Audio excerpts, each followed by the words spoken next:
Yeah, let's go. Where's my coffee? Here. Wait, stop. Shh. Be my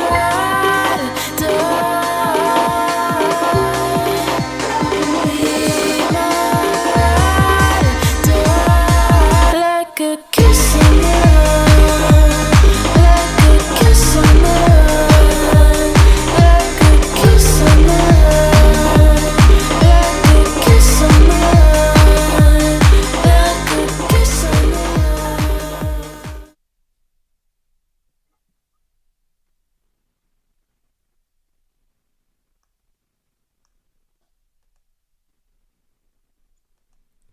All right, welcome everyone. We are back for our second episode of Law of Attraction behind the artists of Boys Noize new album, Polarity. That's how it's pronounced, but it's a plus and a minus. I'm here with the man himself, the men themselves, Boys Noize and Chili Gonzales. Hello. What's up, everyone? Welcome back. Happy to be here. Oh, So nice to see you. Chili in the house. Chili, you there? I am here. Yes, I'm here in front of my harpsichord in my music room in Cologne, Germany. Is that Is the it? harpsichord? Yeah, this instrument is about 400 years old, and therefore it's in pretty bad shape.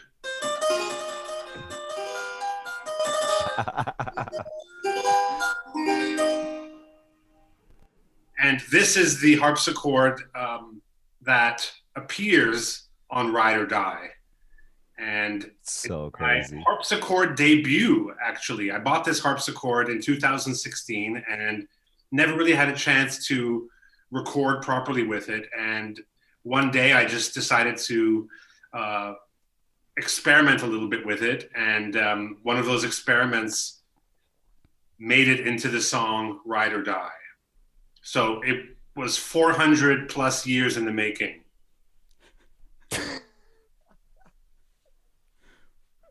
That's Wow. so crazy. I remember you sent me that, and I thought, wow, this it definitely sounded like something I haven't heard before. It might have sounded like a 400-year-old melody. And at the same time, the harpsichord is like a techno instrument because it's pre-compressed. So when you play a traditional piano, you have these thousands of degrees of sensitivity to how hard you hit it. And that's what makes the piano so expressive, but it's also what makes the piano sometimes a little old-fashioned. And you have to know how to play it in a modern way by basically removing some of those detailed sensitivities. Because you want something that's kind of sounds like today, probably means it's going to be compressed in some way. But the harpsichord, which comes from before the piano, was already doing that. Because on a harpsichord, there's just a single string and something plucking it. What's that great German word for plucking? Zupfen? Zupfen, yes. I love that word. So instead of a hammer hitting a string, which on a piano you can control exactly how hard you hit the hammer and you get this different effects. Here, it doesn't matter if I hit it really hard like this or if I hit it as quietly as possible like this. Always comes out the same because it's a string plucking. So there's no issue of playing it softer or louder. And so some people might say, well, the piano is obviously better because it's more expressive. And yet, the harpsichord lasted for hundreds of years. It's still around because it's more of a challenge. The piano makes it easy for you to be expressive. The harpsichord makes you find expressiveness with other ways other than what I consider the very obvious idea of volume. That's just one of the ways a piano note different and a harpsichord note. You have very few options of how to be expressive. And I love this challenge, but it's also what makes it sound like a techno instrument to me. So Yeah, there's that's only one such a string. that's Sorry. Oh, I was asking if so. There's only one string. Like mechanically, does that mean every key you press, it's almost like putting your finger on a guitar fret to change the pitch of the note?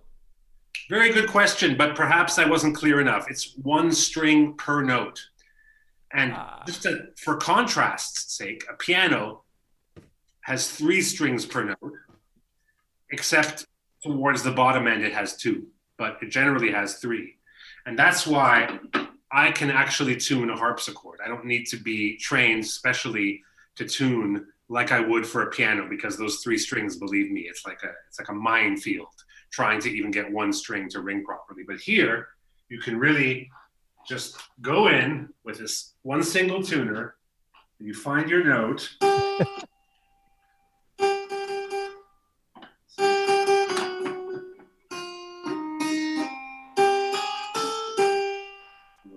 Sorry. Well, it changes so crazy. It's not like micro tuning. It's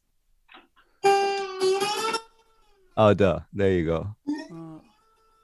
If you tune your harpsichord and drop D, does it become more metal? What I did for Ride or Die was that I tuned several notes to several strings to the same note. So normally, of course, you would say, this is G sharp, which is the black note next to it, is going to be one higher. But I wanted to see if I could turn it into a bit of a strange, almost like a sampler, where you just assign certain sounds to different buttons. You don't really go for a specific order. So in a way, I was treating each key as if it was kind of like the pad of a sampler. And I put this note, which is, I believe, a C, on C. But then the one next to it, which is B, I made the same note. I did it a third time with C sharp. So I have 3 different notes, all slightly different, but all playing the same note. And so it gives a kind of chorus effect if I play 2 or 3 of them at the same time. Plus Whoa. And then I did the That same. is so the intense. tails can overlap, right? Exactly. Which they wouldn't And otherwise. My favorite note on top of that would definitely be a kind of minor. And so I took the next 3 keys and made them all that note as well. So I have this, this, this, and this. And so then I had 2 notes, but they each had 3 keys. And that's how I was able to go.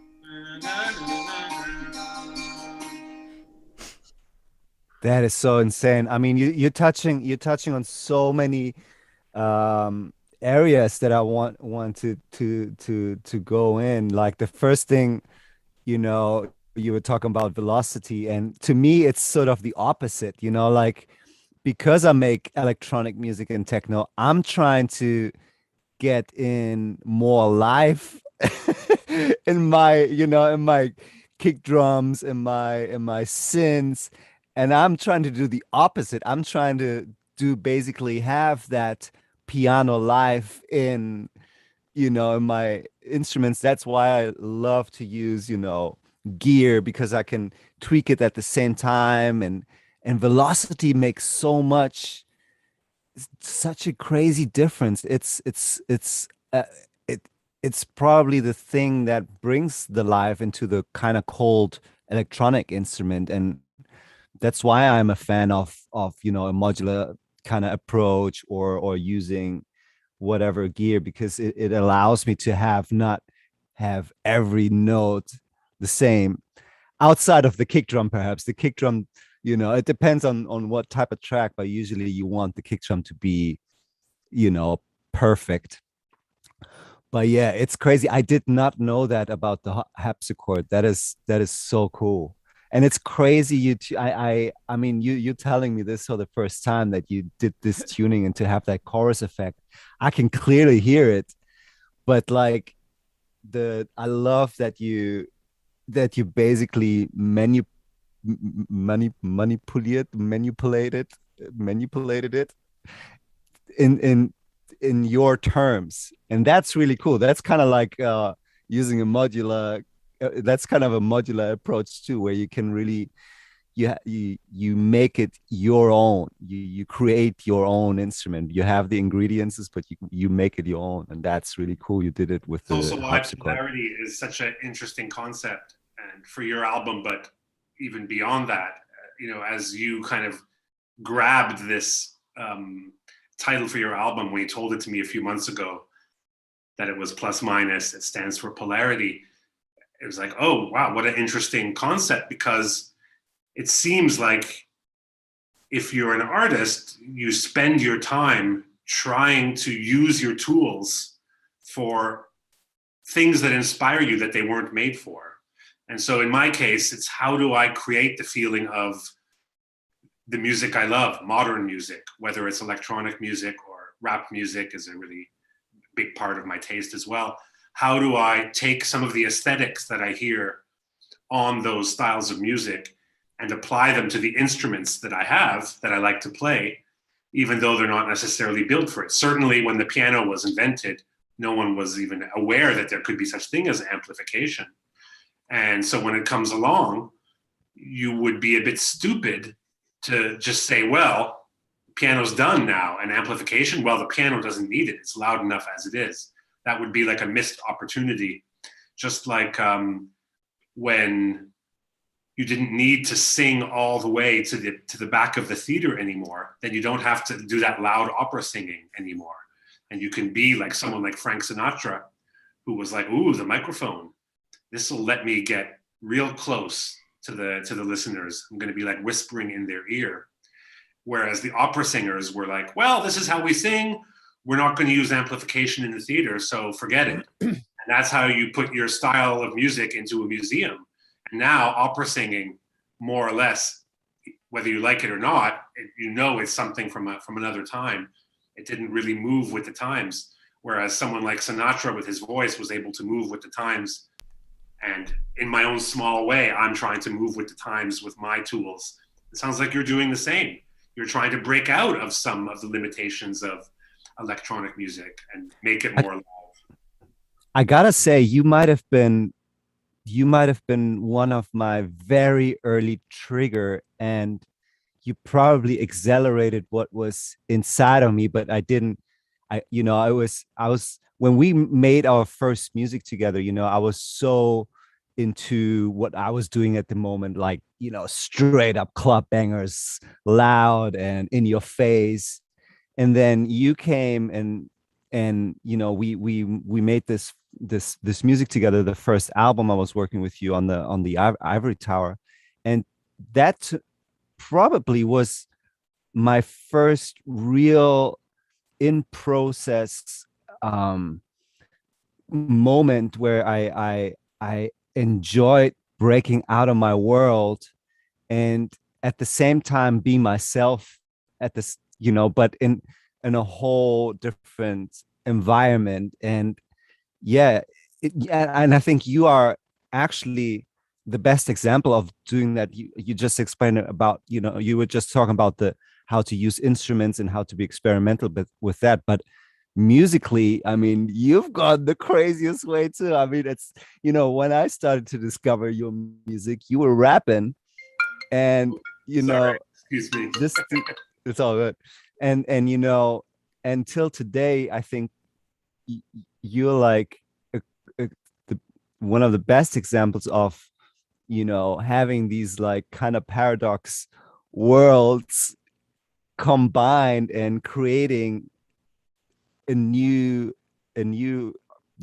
world. And you've done it in such a cool way, and it was really inspiring. And I remember the time, I mean, again, like when we first got together, I never thought, it was not in my horizon to make that type of music, and it was the most refreshing thing. And I discovered so much about myself and so much about, the music that I love, but I couldn't make it.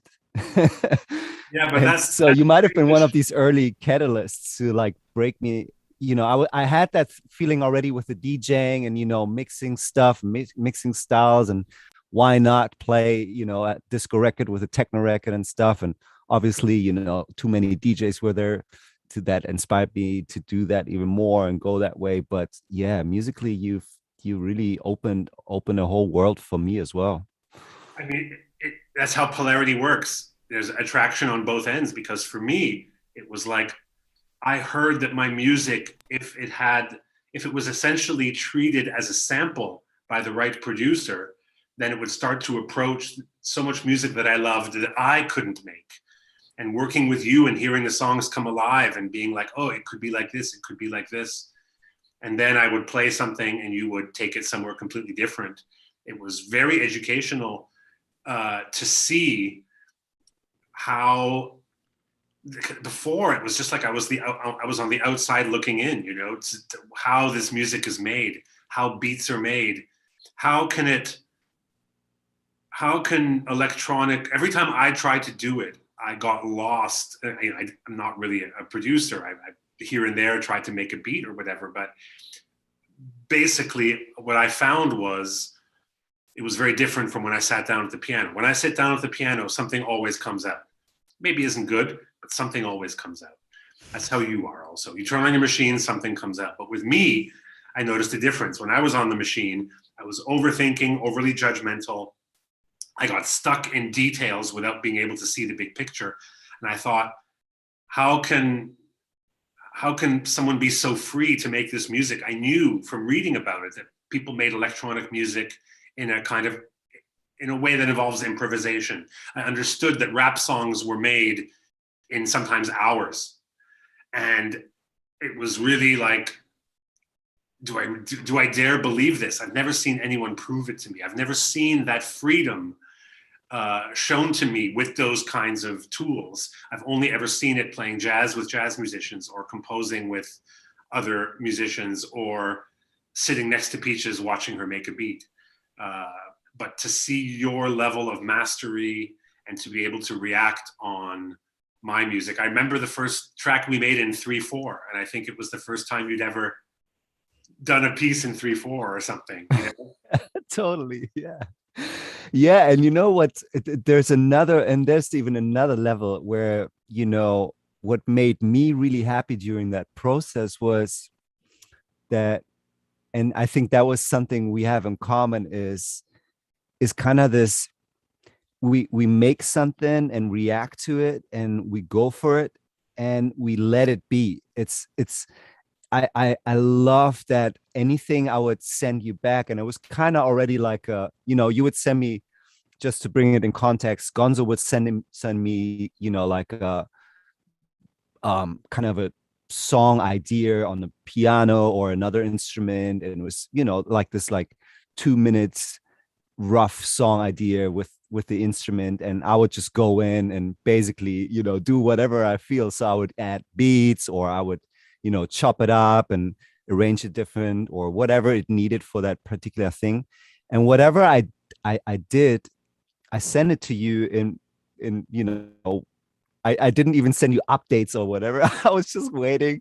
I was making sort of like a 80% version of what I think it can be.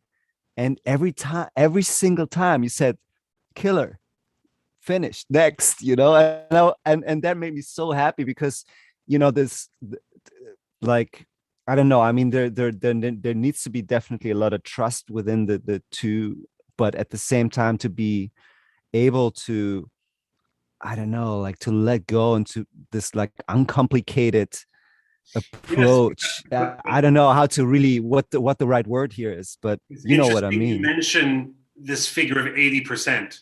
A lot of people talk about 80-20 as a very interesting ratio. And I would say it's because I knew that the 20% is what counts. That was when I started coming to Berlin and we would finish the songs together. And I know that up till 80%, that's where trust is the most important. And it's in the 20% that you, of course, really bring it alive into something really, really special. But you can't get to that 20% if you're already at the very beginning trying to micromanage, control, hear it like you heard it.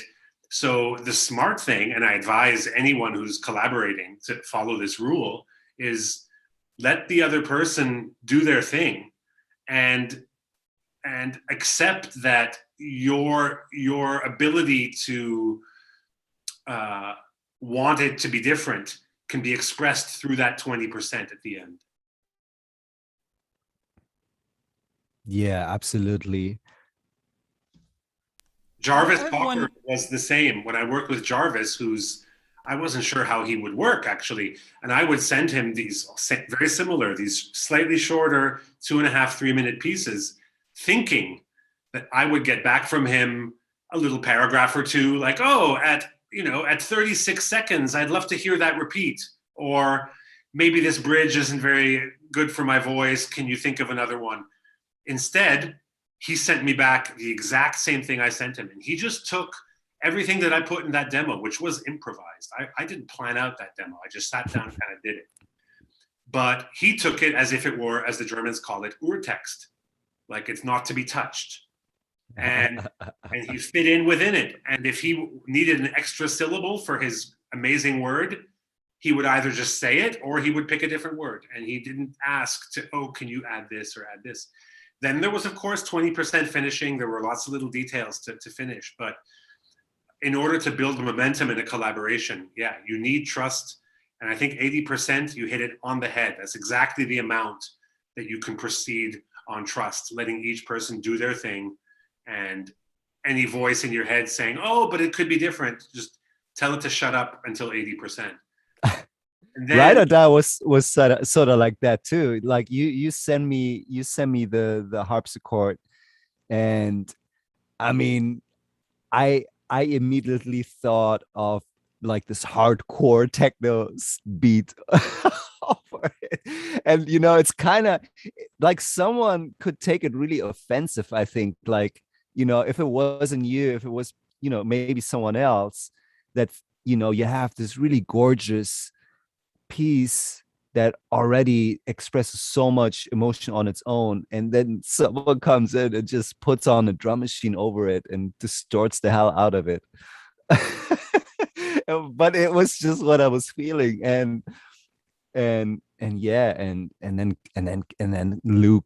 Kelsey Lou came in and just but really brought it to the of next course, level. when I heard it, I was like, that is just objectively hard. That's just a hard thing, and you made me like my harpsichord part even more. Since Yeah, we're you talking gotta about the sometime. harpsichord, Oh, you go ahead, Jules. oh, I just said I have one more question since we're talking about the harpsichord and about like bringing this really hard, fast like techno percussion behind it.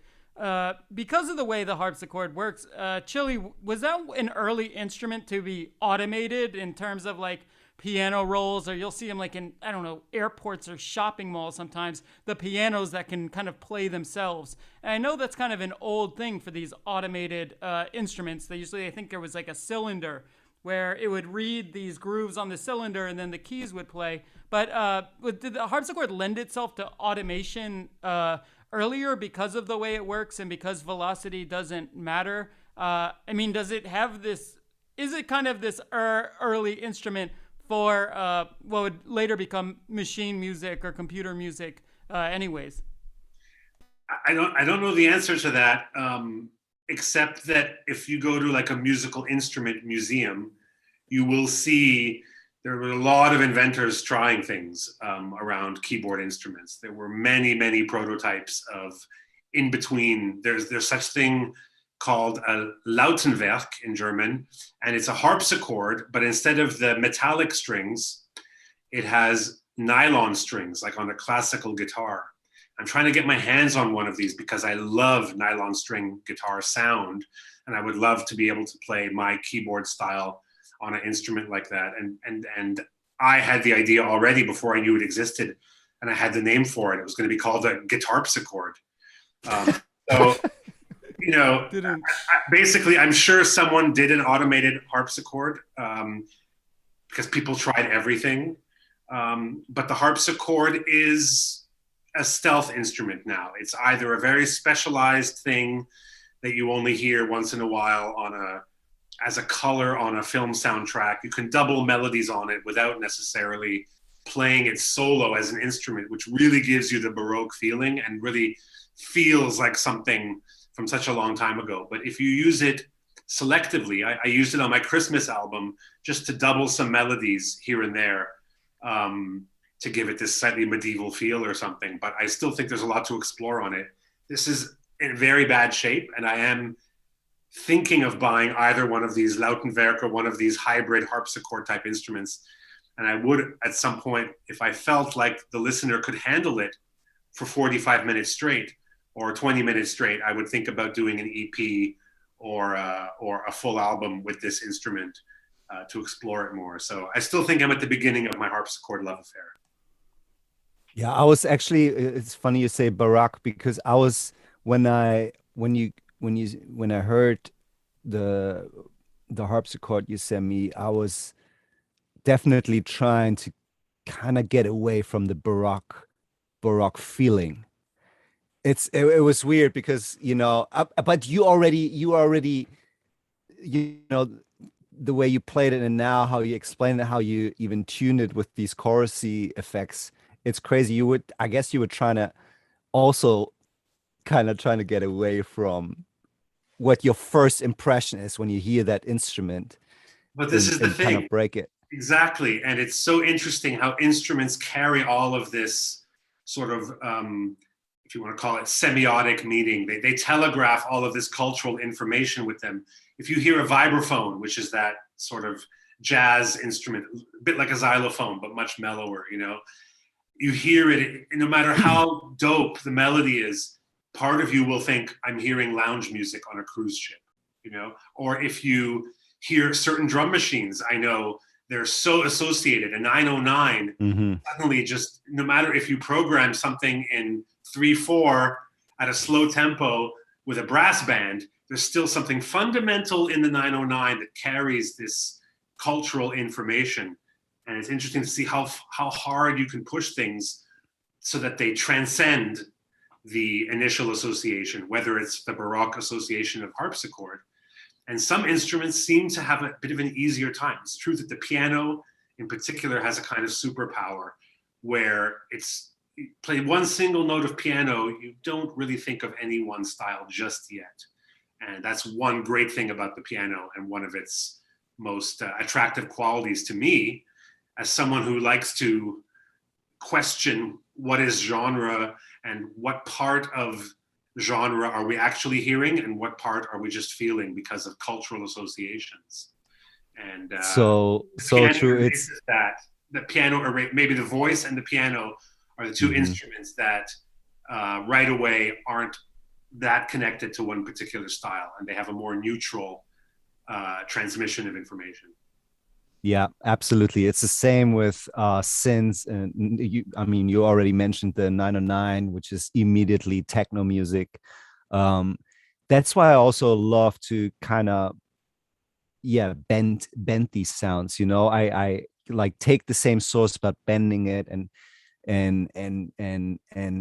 make it so it's exactly not the first kind of association you get, and that's always my mission too. It's a really interesting thought and conversation about that too.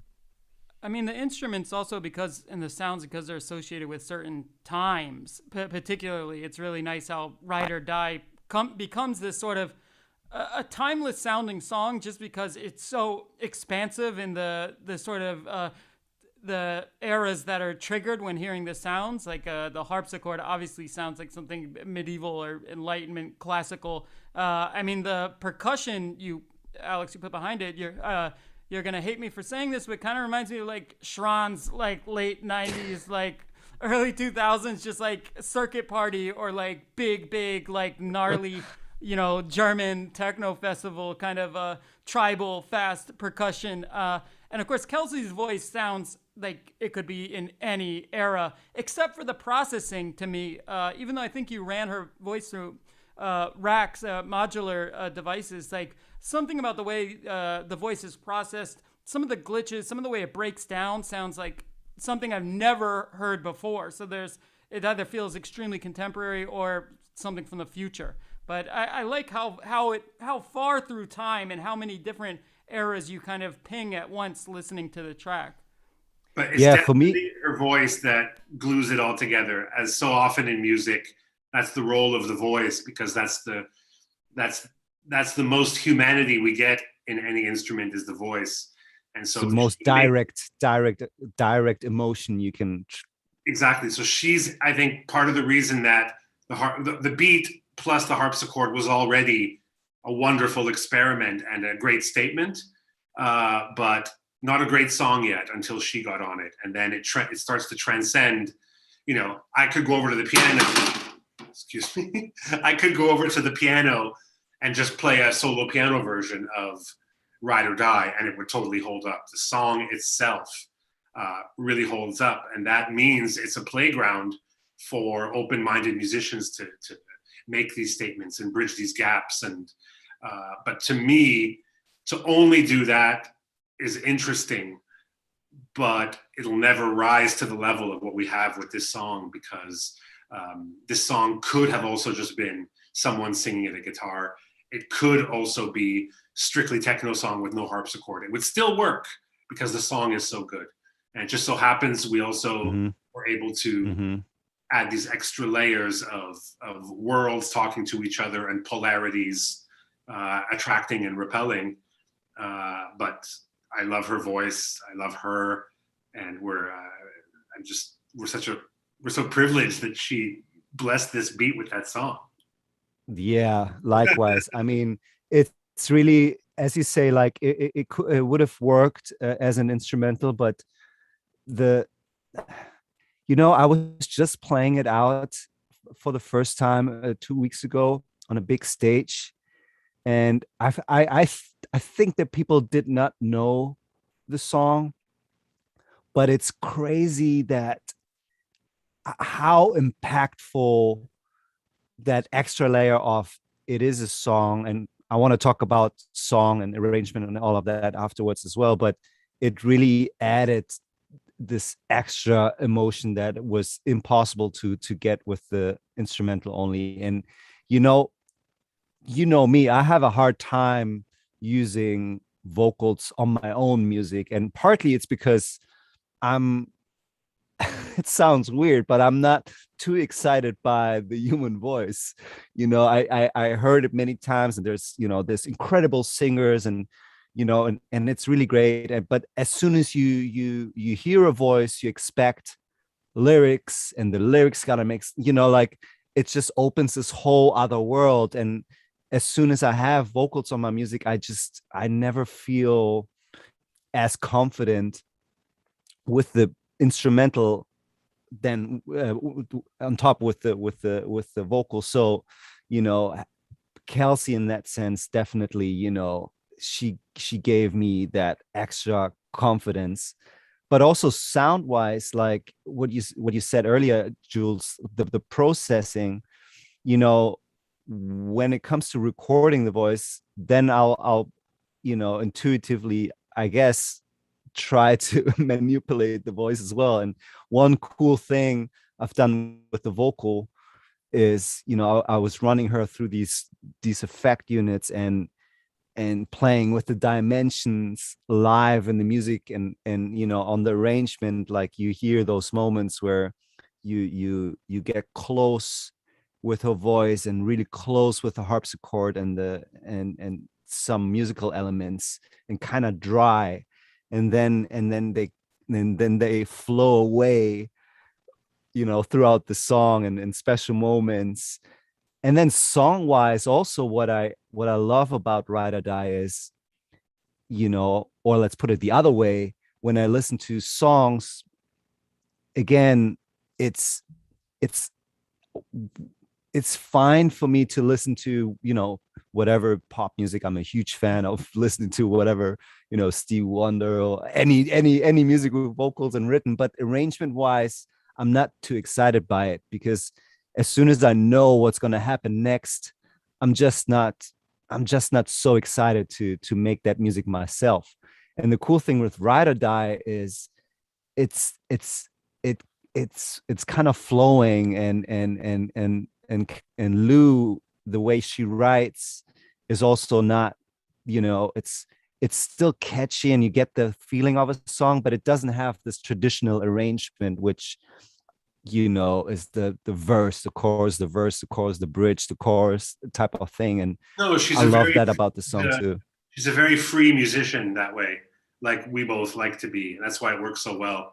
I mean, you and I tried over the years here and there on some of our projects, being like, oh, let's give this to this singer, see what they come up with. And most of the time, if we didn't like it, it was because we just felt that someone was trying to,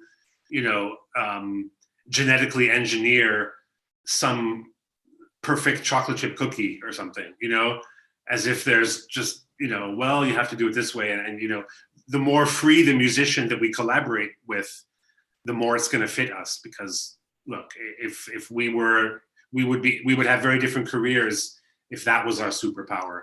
And that's not my superpower. I have a different Right. one, and it does involve, luckily, being a bit more free. So I quite like that there's less rules, and that it still bangs as a pop song is just like having it all. It's funny though. You might remember that right when you made the beat, you knew there had to be vocals actually, because you got a friend of yours to just recite a poem. I think it was the lyrics to "Ain't No Mountain High Enough" or something.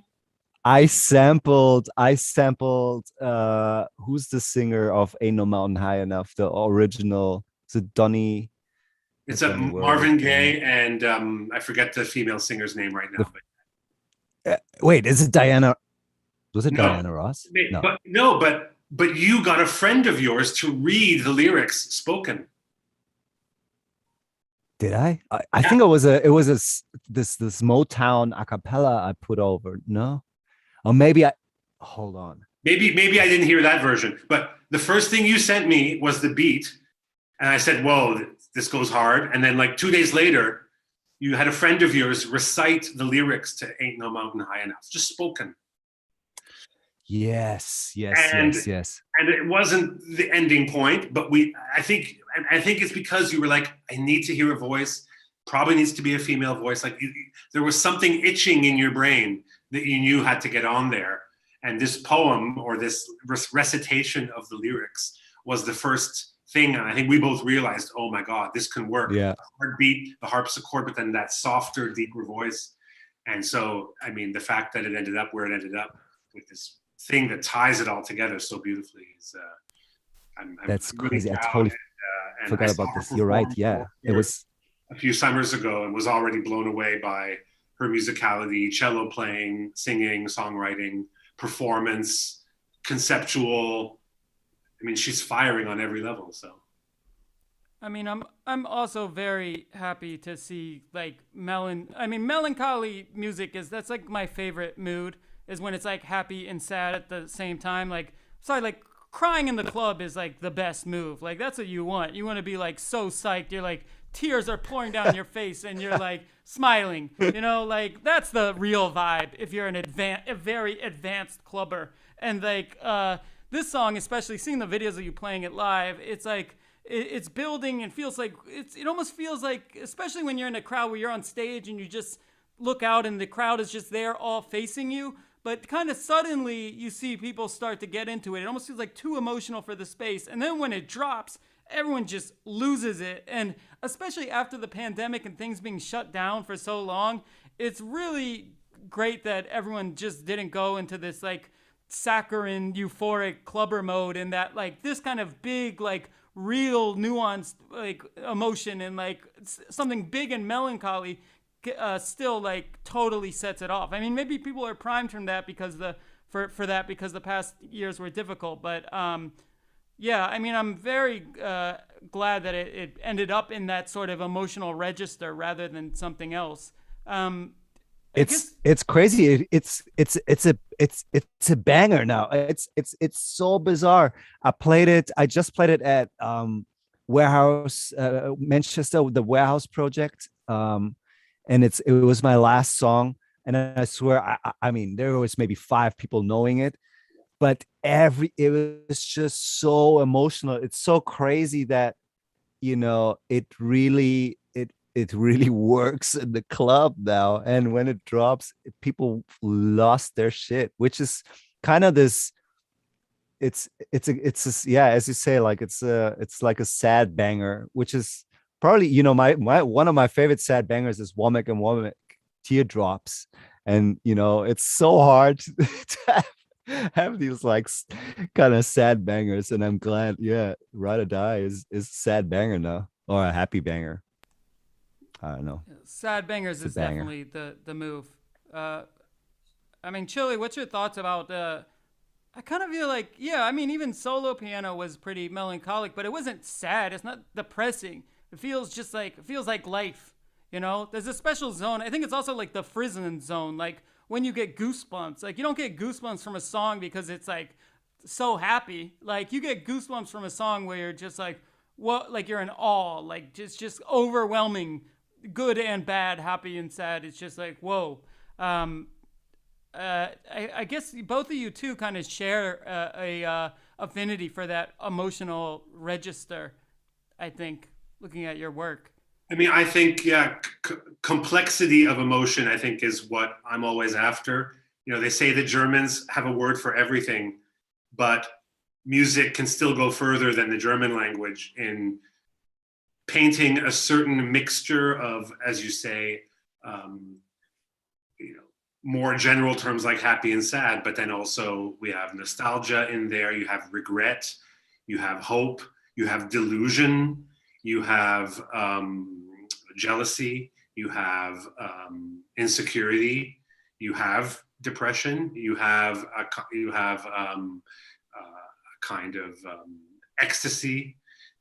There's so many variations of polarized emotions, and the more you can make your piece of music combine those in different ways and give people these feelings that are impossible to create a word for, but right in that moment where the listener says, yes, I get it, I identify with that, something that nobody could put into words, you put into music, Alex, or I put into music, and when the listener identifies with that for me, that's the moment. That's the moment you're hunting for as an artist. That's how you please the gods of music, is by creating community between the musician and the listener. And as a DJ, you well know that, because those shows have a religious quality, a little bit more than maybe my concert hall shows do. But in my own way, I try to bring some of that positive religious, or let's call it ritualistic, to get away from the religious overtone, but the more ritualistic feeling of community is something. I literally saw something you posted 4 or 5 days ago. Maybe you're talking about the same. I'm not sure if you were playing Ride or Die or what, but it was just great to see you back there leading your congregation. I mean, music is VR for emotions. That's what I have been thinking of it now. And it's a very old form of virtual reality. But yeah, it can communicate and you can feel and share certain emotional states.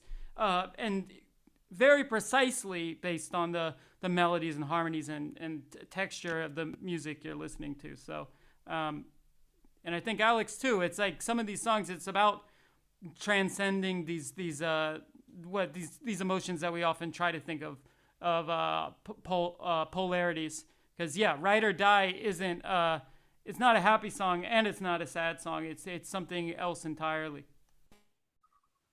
Yeah, what I find interesting is also that we found each other, and sort of polarity is a process. It's or not polarity is a process. Like it was a whole process for me to get to make polarity, to find, the people that we all we all share these type of thinking and approaches in music, and we all come from different places of the world, but for a while, and that's one of the reasons why I haven't done it before, producing more music with, let's say, a vocal or another collaborator on the music is because it just didn't happen.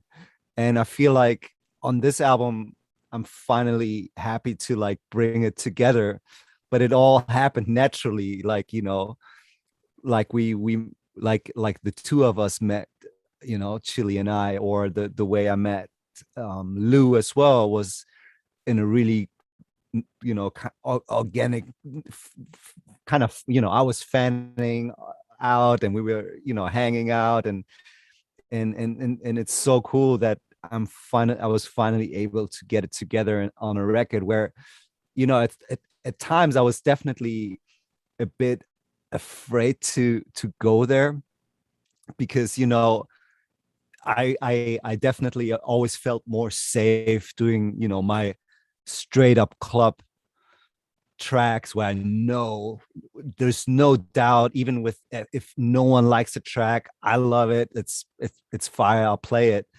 But as soon as I bring in more components, I always get like, oh shit. But because we're all kind of like-minded in our own way, that brought me this confidence to also present that type of music. Well, it's your best album. Congratulations. I love it. It's I don't know. I mean, but this one goes somewhere different for me, and I'm hearing it a lot from other people as well. So whatever happened in your life to bring you to that place, to create the space where we could all come in, and it's still you, and we're in your orbit, but you make us feel so welcome in your orbit. Like you say, it wasn't the right time until now to make this album, but it's something like a masterpiece,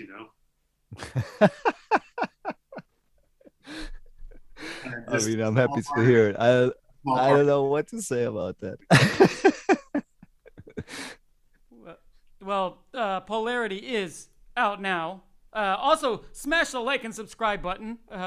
We got really serious, and I didn't even think about saying that. I'm supposed to.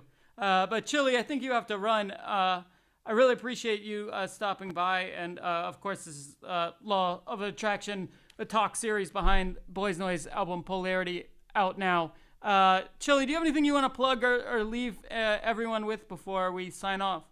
Well, I'm just seeing that there's breaking news on the ticker down there that says Chili Gonzales exposed as not a musical genius. And I just want to say that is not fake news. That is true. I'm not a musical genius. Alex, are you a musical genius? Have you been exposed as not a musical genius as well? It sounds like Polarity is like putting you in that category a bit. No, don't say that. No, man. I mean, look, I mean, I love what I do, and I'm happy that people enjoy what I do as well. That's all. I'm just exploring sounds and putting them together.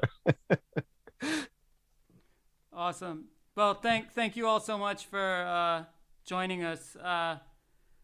Hope there's more harpsichord techno in the future, and we'll be back soon with another episode of Law of Attraction, behind the music of Boys Noize Polarity, out now. Chili Gonzales, please, everyone, please find Chili Gonzales on your favorite social media platform and check out all of his catalog. It will constantly surprise, and thank you, everyone, for joining us today. Thank you. Great to see you, Alex. Great to see you too. Thank you so much. See you soon. Bye-bye. Thank you, guys. Bye-bye. Be my rider.